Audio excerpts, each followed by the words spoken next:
자, 한 번만 따라 하실까요? 하나님이 오신다. 그가 통치하신다.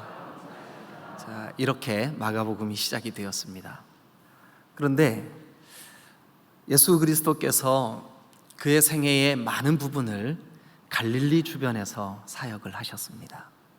병든 자를 고치시고 귀신들을 쫓아내시고 죽은 자를 살리시고 가난하고 불쌍한 심령들에게 마음의 기쁨과 소망을 주셨습니다. 그런데 그때까지는 예수님 자신을 숨기셨습니다. 기적을 베푸신 후에 이 이야기를 아무에게도 알리지 마라. 시간이 지났습니다. 3년 조금 더 지난 어느 때에 예수님이 공개적으로 예수님을 드러내시기 시작합니다. 그 사건을 우리는 지난주에 11장을 통해서 예루살렘의 입성, 승리의 입성이라는 제목으로 우리가 함께 11장 나귀 타고 입성하신 장면을 우리가 지난주에 함께 말씀을 나누면서 예수 그리스도는 우리의 구원의 주님으로 오셨다, 이렇게 말씀을 드렸습니다. 예수 그리스도는 우리의 겸손의 왕으로 오셨다, 이렇게 말씀을 드렸습니다. 예수 그리스도는 우리의 평화의 왕으로 오신 줄로 믿습니다. 자, 그런데 이제 그렇게 예수님의 사역을 마무리하기 위해서, 아니 십자가의 대속을 결론적으로 성취하기 위해서 예루살렘으로 올라갈 때 그 모습 자체를 아주 좋지 않은 눈으로 바라보는 한 무리의 사람들이 있었습니다.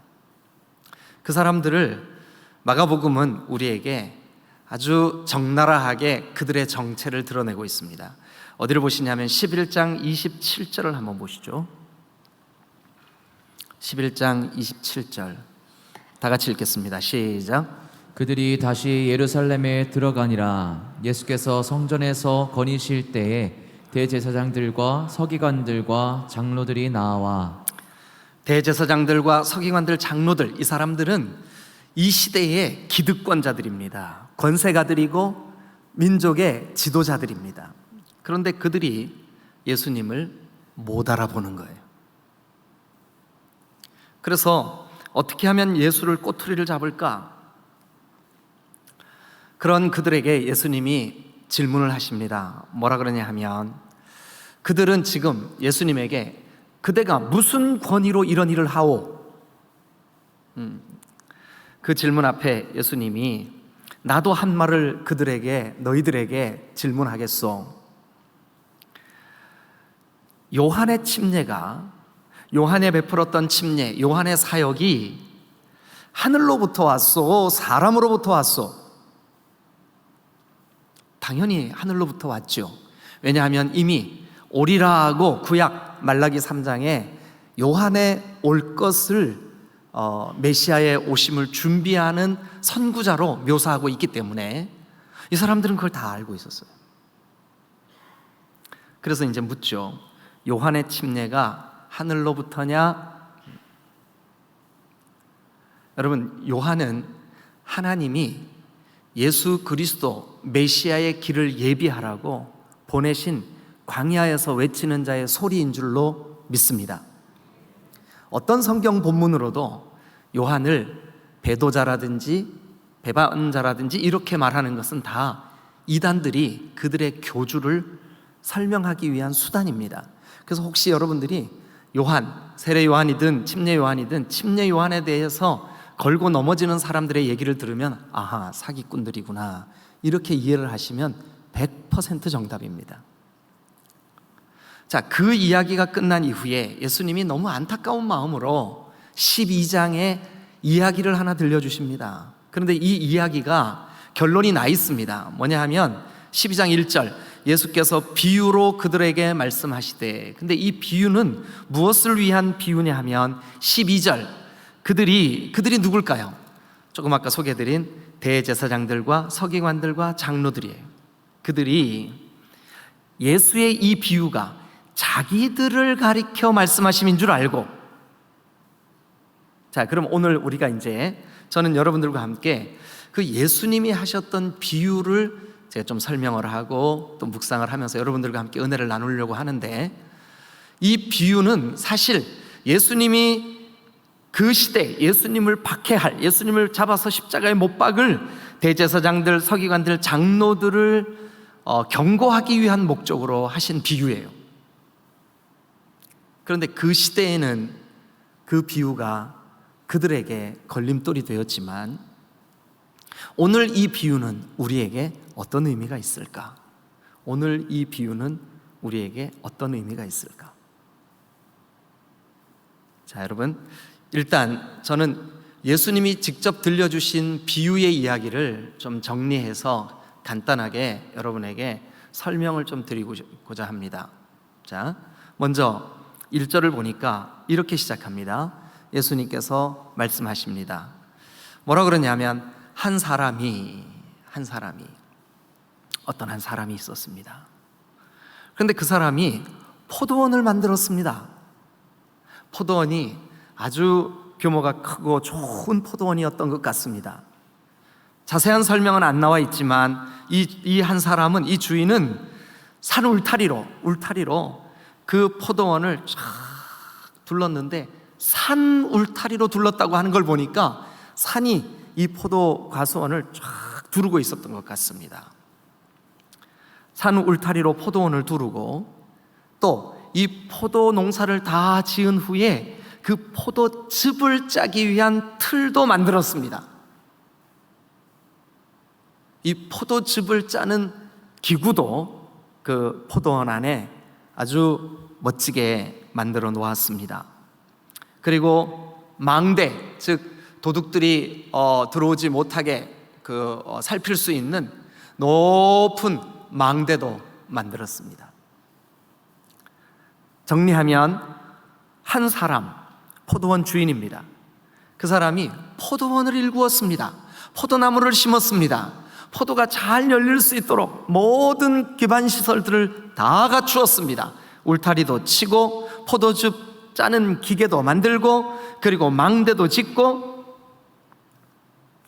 그리고 일하는 농부들에게 세를 주었습니다. 그런데 이 세를 준 목적은 여러분 돈을 많이 벌기 위한 게 아닙니다. 이분은 넉넉하신 분입니다. 자, 자세한 설명이 이 본문에는 안 나와 있기 때문에 그냥 있는 그대로만 한번 계속해서 진행을 해보겠습니다. 이제 타국에 자기가 가꾸어 놓았던 포도원을 세를 주고 이 주인은 타국에 이민을 가셨는지 아니면 뭐 살러 가셨는지 어쨌든 타국에 갔습니다. 때가 됐습니다. 무슨 때냐면 추수할 때가 됐습니다. 그래서 이 주인은 농부들에게 그 포도원 소출 중에 얼마, 이 포도원 소출 중에 얼마라고 하는 것은 작은 어떤 양을 의미하는 그런 느낌이 있습니다. 그래서 그 얼마를 받으려고 한 종을 보냈습니다. 가서 세를 좀 받아와라. 그런데 3절에 보니까 그러니까 그 농부들이, 그 주인에게 은혜를 입은 이 소장농들이, 주인에게 세를 얻은 이 농부들이 종을 잡았습니다. 주인이 보낸 그 종을 붙잡았습니다. 그리고 때리고 세를 하나도 주지 않고 그냥 돌려보내버렸습니다. 그냥 빈손으로 돌아온 주인은 어쩌면 마음속에 내가 이 처음 보낸 이 종을 저 농부들이 못 알아본 걸까? 다시 보내야 되겠다. 그래서 여러분 그 다음 말씀 보니까 4절에 다시 다른 종을 보내니, 다른 사람을 보냅니다. 그랬더니 이번에는 그 소장농들이, 그 농부들이 어떻게 하냐 하면 얼마나 때렸는지 머리에 상처가 났어요. 그리고 아주 능욕했어요. 아주 모욕을 주었어요. 여러분 이거 누가 보낸 사람들입니까? 주인이 보냈는데 이렇게 막 머리에 상처를 내고 모욕하고, 그러면 결과적으로 누구를 모욕한 겁니까 이게? 자, 그래서 5절에 봅니다. 또 다른 종을 보냈습니다.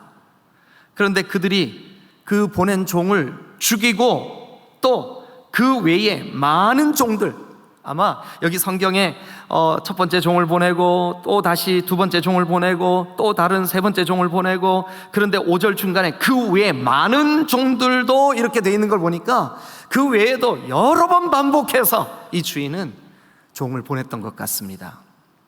그랬는데 그들, 즉 예수님 시대 때는 대제사장들이요, 장로들이요, 서기관들이요, 그 시대의 기득권을 붙잡고 있는 그 사람들이 이 주인이 보낸 그 종들을 능욕하고 아주 모욕을 안기고 그들을 때리고 죽이고 보낸 주인을 아주 가슴 아프게 했습니다.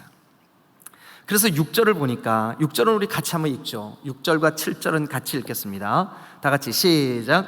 이제 한 사람이 남았으니 곧 그가 사랑하는 아들이라 최후로 이를 보내며 이르되 내 아들은 존대하리라 하였더니. 자, 6절을 보니까 이 주인이 처음서부터 가서 세를 좀 받아와라, 못 받고 왔어요. 가서 또 세를 좀 받아와라, 실컷 두들겨 맞고 왔어요. 가서 좀 세를 받아와, 때리고 죽여버렸어요. 근데 이렇게 반복적으로 계속 보낸 이유를 이 6절은, 이제는 그들이 설마 내 아들을 존대하겠지, 그 말은 뭐냐 하면 내가 주인이라는 사실을 이제는 인정하겠지. 자, 7절. 그 농부들이 이렇게 아들을 보낸 주인의 그 마음을 무시하고 7절 어떻게 하나 한번 보세요. 같이 읽겠습니다. 시작. 그 농부들이 서로 말하되 이는 상속자니 자 죽이자, 그러면 그 유산이 우리 것이 되리라 하고. 이제 드디어 그 농부들의 마음이 폭로가 됩니다. 이 스토리의 아주 클라이막스로 가고 있습니다. 그 농부들의 마음은 뭐예요? 흑심입니다. 그 농부들의 마음은 뭐예요? 이기심입니다. 그 농부들의 마음은 뭐예요? 욕심입니다. 무슨 욕심이요? 이 포도원 내가 뺏어버려야 되겠다. 주인이 그렇게 정성을 다해서 가꾸고 새로 이 농부들에게 은혜를 끼치고 갔는데 그것을 빼앗고자 하는 농부들의 마음. 그래서 그 주인이 보낸 아들이 어떻게 되냐 하면 8절에 이에 농부들이 그 주인의 아들을 잡아 죽여 포도원 밖에 내 던졌느니라. 포도원 밖에 내 던졌느니라. 이것은 우리가 읽으면서도 제가 이미 서두에 말씀드린 대로 예수님이 예루살렘에서 당하실 일에 대한 비유로, 그리고 자기를 능욕하고 때리고 이렇게 포도원 밖에 내버렸다, 영문 밖에 버려지는 자기 자신에 대한 비유를 이렇게 말씀하고 있다고 미리 서두에 말씀을 드렸습니다. 자, 그러면 여러분이 포도원 주인이라면 어떻게 하실래요? 이 대목에서 오늘 마가는 포도원 주인이 하실 일이 하나 남아있다고 우리에게 소개하고 있습니다. 그 내용이 9절입니다. 9절. 자, 같이 읽겠습니다. 시작. 포도원 주인이 어떻게 하겠느냐? 어떻게 할까요? 포도원 주인이 어떻게 하겠느냐? 어떻게 할까요? 이제는 오시는 거죠. 와서 그 농부들을 뭐 할까요? 진멸하고, 그리고 그 포도원은요 뺏어서 다른 사람들에게 주어버리고. 그죠? 예수님은 담담히 이 비유를 설명하고 계시지만 사실은 예수님 자신이 예루살렘에서 당하실 이 생애의 마지막 대속의 사역을, 그런데 그 사역을 이해하지 못하는 저 기득권자들의 불신앙을 지금 비유적으로 우리에게 설명을 하고 있는 거죠. 그러면서 예수님이 자신에 대해 성경이 이미 구약에서 예언해 놓으신 말씀을 한 구절 소개를 합니다. 그게 10절입니다. 너희가 성경에, 너희가 구약에 건축자들이 버린 돌이 모퉁이의 머릿돌이 되었다는 말을 듣지 못했냐? 건축자들은 돌을 버렸습니다. 그런데 이 코너스톤, 즉 모퉁이 돌, 모퉁이의 머릿돌, 이것은 건물을 지을 때 시작점을 의미합니다. 기준점입니다. 이 돌이 바르게 놓여져야 건물이 바르게 세워질 수가 있습니다. 오늘날처럼 건축 기술이 발달해서 철골 구조로 척척척 세우고 턱턱턱 쌓으면 얼마나 쉽겠습니까만, 성경이 기록될 당시에는 첫 번째 돌을 어떻게 놓느냐가 그 건물이 성공적으로 지어지느냐에 성패가 달려 있어요. 그 돌, 그 첫 번째 기준을 잡는 돌, 첫 번째 균형을 맞추는 돌, 첫 번째 이 건물이 어떻게 지어질지를 출발시키는 그 돌을 뭐라 그러냐 하면 머릿돌이라 그럽니다. 모퉁이 돌이라 그럽니다. 자, 그러면서 이제 예수님은 이 비유를 마무리를 하십니다. 자, 그러면 여러분, 우리가 잠깐 이 비유를 생각하면서 이거 한번 생각해 보시자고요. 이 비유를 설교하신 이후에 이제 우리가 벌써 12장까지 왔습니다. 13, 14, 15, 16 마가복음이 끝납니다. 16장까지밖에 없어요. 그런데 마가복음의 기록이 끝나고 난 다음에 어떤 일이 역사적으로, 이 성경에는 없지만 어떤 일이 벌어집니까? 예수님을 십자가에 못 박는 사람들이, 막 군중들이, 철없는 사람들이 소리를 지릅니다. 저의 피값을, 저의 피를 우리와 우리 후손들에게 돌려라. 우리가 책임지겠다. 우리 후손들에게 그 죗값을 매겨라. 여러분, 알지도 못하면서 너무 철없는 외침을 외칩니다. 그리고 역사는 그로부터 약 40년쯤 지난 AD 70년 로마의 티투스라고 하는 장수가 예루살렘을 쳐들어와서 겹겹이 예루살렘을 에워싸고 돌 위에 돌 하나 남지 않을 만큼 완전히 예루살렘을 멸망시켜버립니다. 진멸시켜버립니다. 그리고 그때부터 이스라엘이라는 나라는 지구상에서 사라집니다. 긴 세월이 흐릅니다. 인류 역사 속에 이 예수를 십자가에 못 박았던 그 이스라엘 유대인들, 지금 여기에 이 비유의 대상이 됐던 그 사람들의 후손들은 여러 차례에 걸쳐서 말로 표현할 수 없는 무서운 심판을 받습니다. 그 중에 하나가 여러분들이 잘 아는 2차 세계대전 독일 히틀러에 의한 유대인 대학살, 600만 명이나 죽는 엄청난 일들이 벌어집니다. 그리고 2차 세계대전이 끝나고 비교적 근래에 1948년에 이스라엘은 팔레스타인 땅을 다시 자기들의 땅이라고 되찾죠. 그게 오늘날의 이스라엘입니다. 그러면 그 비참하게 그 심판을 받은, 고통을 받은 유대인들의 역사, 여러분, 이 비유와 어떤 상관관계가 있지 않을까요? 인류 역사가 증언하는 이 중요한 성경의 진리가, 여러분, 오늘을 사는 2020년대를 사는 우리는 이 비유를 어떻게 우리에게 적용해야 될까요? 저는 오늘 이 예수님이 비유로 들려주신 이 말씀 속에서 포도원 주인, 그리고 농부, 그리고 주인에게 보내심을 받은 아들, 이렇게 구별해서 여러분들과 이 말씀을 조금 더 구체적으로 나누려고 합니다. 첫 번째, 포도원 주인, 그분은 누구일까요? 이 비유의 포도원 주인은 하나님이십니다. 자, 예수님이 들려주신 이 이야기를 조금만 더 깊이 살펴보면 1절에 한 사람이 이렇게 시작하고 그 사람이 한 일이 이렇게 그려집니다. 1절에 포도원을 만들고에 한번 동그라미 쳐보세요. 그 다음에 산울타리를 두르고에 한번 동그라미를 쳐보세요. 즙 짜는 틀도 만들고에 한번 동그라미를 쳐보세요. 망대를 지어서 한번 동그라미 쳐보세요. 농부들에게 새로 주고에 한번 동그라미를 쳐보세요. 제가 지금 동그라미를 쳐보세요 한 이 내용들은 전부 다 누가 하신 일일까요? 자, 정리해 볼게요. 만들고 지어서 주고. 누가 한 일일까요? 예, 하나님이 하신 일입니다. 태초에 하나님이 천지를 만드셨습니다. 그리고 우리 모두에게 그가 지으신 모든 것들을 다 다스리게 하셨습니다. 맡겨주셨습니다. 하나님이 지으신 시간도 여러분들에게 주셨습니다. 하나님이 지으신 이 대자연의 공기도 여러분들에게 주셨습니다. 여러분들의 재능도 여러분들에게 맡겨주셨습니다. 여러분들에게 오늘 여러분들이 소유하고 있는 물질도 사실은 하나님께서 여러분들에게 맡겨주신 것들이에요. 하나님이 만들고 두르고 만들고 지어서 주었습니다.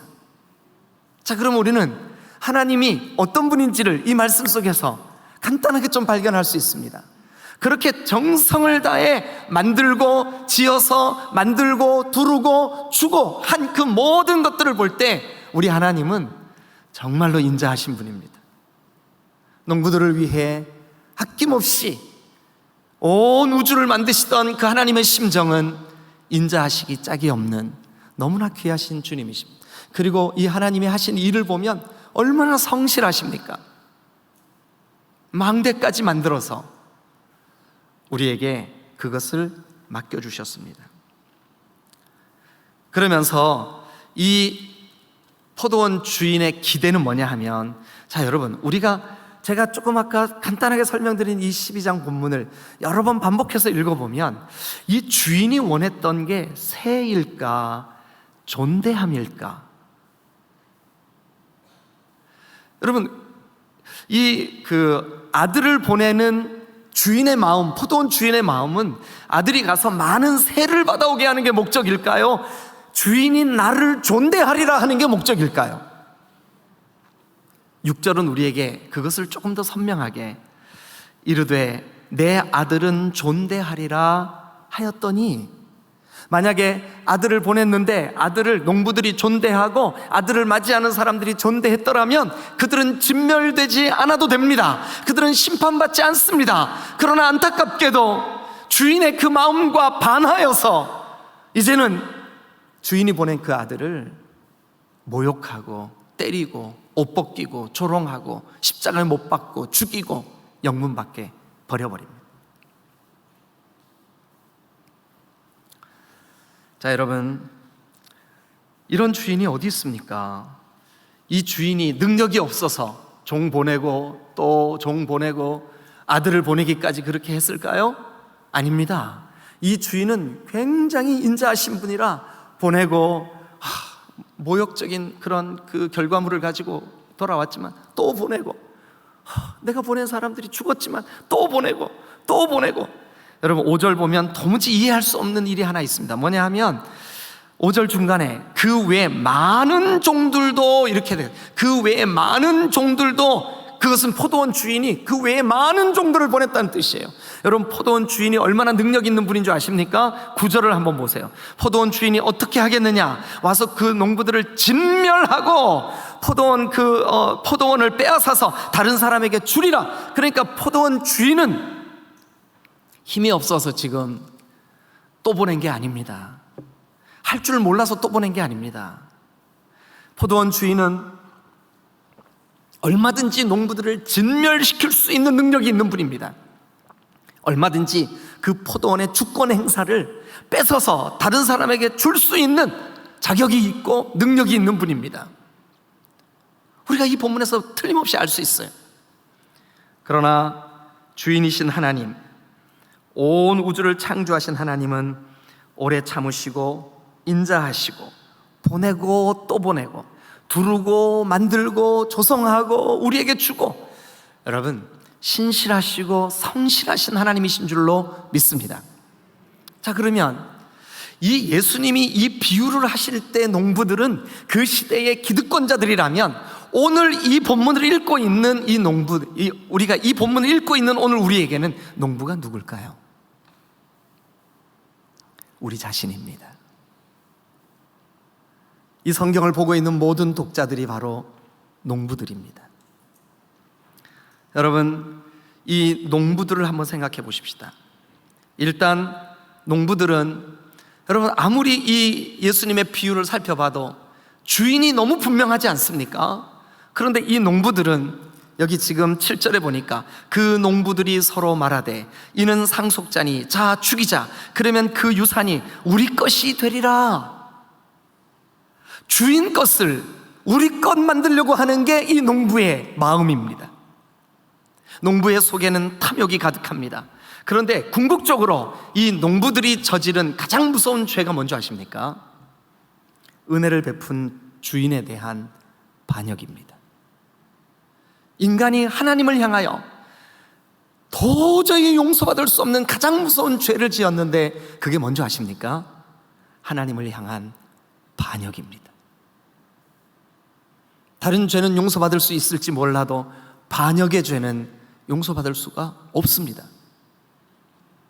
동서고금을 막론하고 반역자들은 어떤 왕국에서든지 잔인하게 처단했습니다. 그 가족 전체를 죽였습니다. 후손들도 죽였습니다. 씨를 말렸습니다. 왜 그러냐? 반역이니까. 그러면 주인이 엄연히 계시는데 그 주인을 무시하고 그 포도원을 내 걸로 만들었다, 내 걸로 만들려고 의도했다, 반역입니다. 그들 속에 도사리고 있는 탐욕, 그들 속에 도사리고 있는 이 주인을 무시하는 마음, 주인 것을 내 것이라고 하는 그 태도, 그것이 바로 반역죄입니다. 여러분, 이 농부가 우리가 많이 양보해서 그래도 어떻게 농부를 좀 구할 방법이 없을까? 여러분, 이 비유대로라면 없습니다. 어디 반역뿐이겠습니까? 주인이 보낸 종들을 모욕했다는 것은 주인을 무시했다는 말입니다. 하나님을 무시하는 인생, 하나님이 보낸 선지자들을 무시하는 인생, 하나님이 보낸 아들을 때리고 모욕하고 존대하지 않는 그 태도, 그 자체가 이미 하나님을 향한 인간들의 반역입니다.